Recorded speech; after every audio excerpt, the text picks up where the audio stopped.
des maths et bonsoir. Bienvenue sur Steven's Emotions. Ici, je prépare des vidéos sur la spiritualité et les cartes de tarot. Cette vidéo marque le début d'une thématique intitulée Oniromancie, où je t'apprends à interpréter tes rêves. Mais pourquoi? Quelle en est l'utilité? Eh bien parce que si tu ne le sais pas encore, il est possible de découvrir des bouts de son avenir en rêvant. Je t'invite à en apprendre davantage en consultant ma vidéo sur le sujet en cliquant juste ici.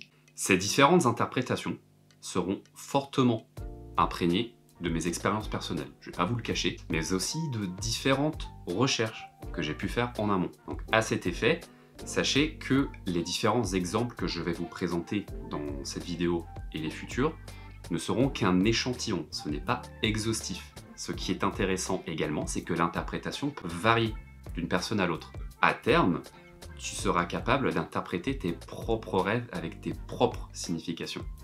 Le sujet du rêve, c'est un petit peu le héros, le personnage principal du scénario, que j'appellerais objet onirique, ou l'objet, tout simplement. Je t'invite à t'installer confortablement, prendre un petit thé, une petite tasse de chocolat, et partons ensemble à la découverte de la signification de l'eau.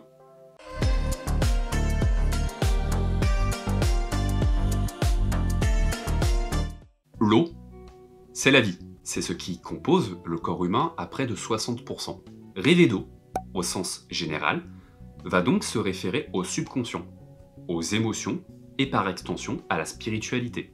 C'est un indicateur qui nous permet de connaître à l'avance, d'anticiper finalement notre état psychique et émotionnel. Si tu rêves uniquement d'eau, toute seule, sans aucun autre détail, c'est que tu es objet onirique. C'est-à-dire que très bientôt, quelque chose ou quelqu'un va toucher ton état émotionnel, que ce soit positif, mais aussi négatif. Rêver d'eau claire ou plate t'indique une stabilité émotionnelle. On souhaite t'indiquer qu'une période de calme et de détente s'annonce. Plus l'eau est belle, claire, cristalline, plus la période à venir s'annonce appréciable.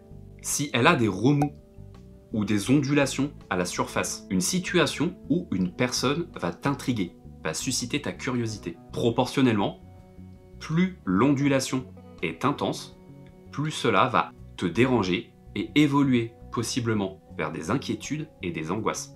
Rêver d'un lac ou d'un étang indique que tu auras besoin de te ressourcer, de te recentrer sur toi. Une introspection est à venir. Plus il est grand, plus le besoin d'introspection sera grand. Un détail, si une personne se trouve avec toi dans l'étang, cela signifie que tu vas beaucoup réfléchir par rapport à quelqu'un. Rêver de boire de l'eau ou de se doucher, et accessoirement boire en se douchant, indique une purification et un nettoyage intérieur. Plus la sensation de satisfaction est intense, plus le nettoyage sera efficace et était donc nécessaire finalement. Rêver d'eau sous forme de pluie annonce également un nettoyage, mais surtout un renouveau. Une situation va s'améliorer, un soulagement est à venir. Plus la pluie est fine et douce, plus le soulagement associé sera important. Attention cependant, si la pluie démarre et que dans ton rêve, tu te la prends en pleine tronche, ça signifie que tu devras être attentif. On souhaite t'indiquer qu'il va falloir que tu fasses preuve de prudence et d'attention. Si cette pluie dégénère en averse, cette situation sera un peu plus maussade. C'est ce qui nous amène maintenant aux interprétations négatives. Rêver d'une pluie torrentielle, donc d'une averse, indique des tourments à venir. Tu vas probablement vivre quelques tracasseries. Un travail sur le mental s'annonce. Plus la pluie est violente, plus la remise en question sera intense. Rêver d'une eau qui est sale ou trouble t'indique qu'une confusion arrive prochainement. Tu ne verras pas clair dans une situation donnée. Plus l'eau est sale et dégoûtante, plus proportionnellement tu seras confus. Attention, très important, Si dans ton rêve, tu bois cette eau, si tu bois cette eau qui est sale, ça veut dire que tu vas adopter un comportement toxique pour ton bien-être, voire pratiquer l'autosabotage. Rêver de marcher sur l'eau, c'est que tu vas manquer de réalisme. Veille à ne pas partir trop loin dans tes idées et dans tes schémas émotionnels. Ça peut aussi signifier, dans certains contextes, que tu vas prendre des risques irréfléchis, que tu vas être un petit peu déconnecté de la réalité finalement. Rêver d'être sous l'eau indique que tu vas prochainement devoir faire des concessions, voire peut-être même des sacrifices. Mais je te rassure, de manière temporaire. C'est dans une situation donnée, c'est dans un contexte donné. Tu vas tout simplement devoir, a priori, faire quelque chose que tu n'aimes pas. Tu vas un petit peu devoir serrer les dents, t'asseoir sur tes intérêts, t'asseoir sur tes principes. Tu vas devoir en fait faire quelque chose que tu n'aimes pas, pour lequel tu n'en retireras peut-être pas d'intérêt personnel, mais que pour un besoin quelconque, tu devras faire. Tu vas devoir, entre guillemets, retenir ton souffle, être en apnée finalement. Important, et je pense que pas mal de personnes ont dû en rêver de celui-là, rêver d'un tsunami ou d'un raz-de-marée indique une surcharge émotionnelle qui se libère, que tu n'auras plus de filtre dans tes propos. Attention du coup, parce qu'il est possible que tu balayes tout sur ton chemin, semant le chaos et la destruction. Alors je rigole, mais c'est imagé, mais parce que rêver d'un tsunami en général indique un besoin de lâcher ce qu'on a sur le cœur. Et comme l'image du tsunami, c'est quelque chose de catastrophique, c'est quelque chose de, je vais dire de destructeur, c'est un peu finalement ce qui est susceptible de sortir de toi. Un flot de reproches, un flot de critiques que tu risques peut-être de mal formuler ou de formuler de manière trop abrupte.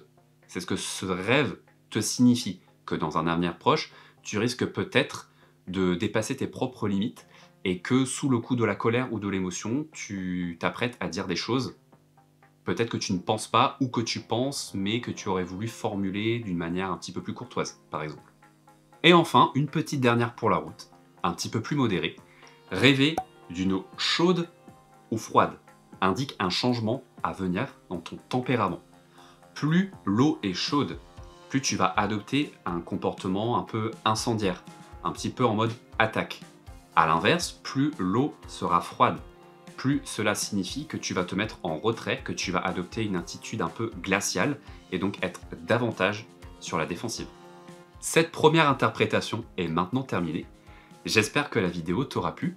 Comme je l'expliquais en introduction, le but c'est pas de partir sur un catalogue, sur un listing d'interprétation en fonction de chaque situation, c'est de partir sur une base que tu puisses toi-même après développer de par tes propres ressentis et tes propres interprétations. En tout cas, personnellement, j'ai adoré préparer cette vidéo et j'espère que les prochaines te plairont également. Si tu n'es pas encore endormi comme Norbert, n'hésite pas à me laisser le pouce en l'air et à la commenter en partageant tes différentes interprétations, voire même tes rêves les plus mémorables en rapport avec l'eau. Si tu n'es pas encore abonné, mais qu'attends-tu? Mais rejoins-nous, il y a plein de choses intéressantes ici. Sur ces doux mots, je te dis à bientôt dans une prochaine vidéo. Salut!